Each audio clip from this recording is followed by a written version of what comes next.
ओम श्री गणेशाय नमः। जय श्री कृष्ण मित्रों, आज के वीडियो में हम करवा चौथ व्रत के बारे में जानेंगे। करवा चौथ भारत के प्रमुख त्योहारों में से एक है। इस दिन महिलाएं अपने पति की लंबी आयु के लिए व्रत रखती है तथा पूजन करती है। करवा चौथ व्रत के नियम अलग अलग स्थानों के अनुसार अलग अलग हो सकते हैं। बहुत सी जगह पर इस व्रत को निर्जला किया जाता है, मतलब कि व्रत के दौरान पानी नहीं पिया जाता।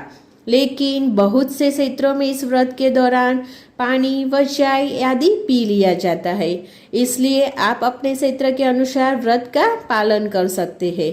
इस व्रत में करवा चौथ व्रत का कथा का बहुत महत्व होता है। व्रत की सफलता के लिए इस व्रत कथा को पढ़ना व सुनना होने की आवश्यकता है तथा इस व्रत कथा के द्वारा ही हमें इस व्रत के महत्व के बारे में पता चलता है। तो अब हम सुनेंगे इस व्रत कथा की कहानी।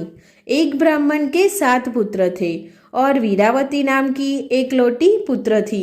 7 भाइयों की अकेली बहन होने के कारण वीरावती सभी भाइयों की लाडली थी और उसे सभी भाई जान से बढ़कर प्रेम करते थे। कुछ समय बाद वीरावती का विवाह किसी ब्राह्मण युवक से हो गया। विवाह के बाद वीरावती मायके आई और फिर उसने अपनी भाभीयों के साथ करवा चौथ का व्रत रखा। लेकिन शाम होते होते वह भूख से व्याकुल हो उठी। सभी भाई खाना खाने बैठ गए और अपनी बहन से भी खाने का आग्रह करने लगे। लेकिन बहन ने बताया कि उसका आज करवा चौथ का निर्जल व्रत है और वह खाना सिर्फ चंद्रमा को देखकर, उसे अर्घ्य देकर ही खा सकती है। लेकिन चंद्रमा अभी तक नहीं निकला है, इसलिए वह भूख प्यास से व्याकुल हो उठी। वीरावती की ये हालत उसके भाइयों से देखी नहीं गई और फिर एक भाई ने पीपल के पेड़ पर एक दीपक जलाकर चलनी की ओट में रख देता है। दूर से देखने पर वह जैसे चांद ही तरह दिखता है। फिर एक भाई ने आकर वीरावती को कहा कि चांद निकल आया है, तुम उसे अर्घ्य देने के बाद भोजन कर सकती हो। बहन खुशी के मारे सीढ़ियों पर चढ़कर चांद को देखा और उसे अर्घ्य देकर खाना खाने बैठ गई।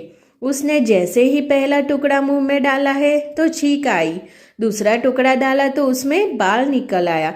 इसके बाद उसने तीसरा टुकड़ा मुंह में डालने की कोशिश की तो उसके पति की मृत्यु की समाचार मिली।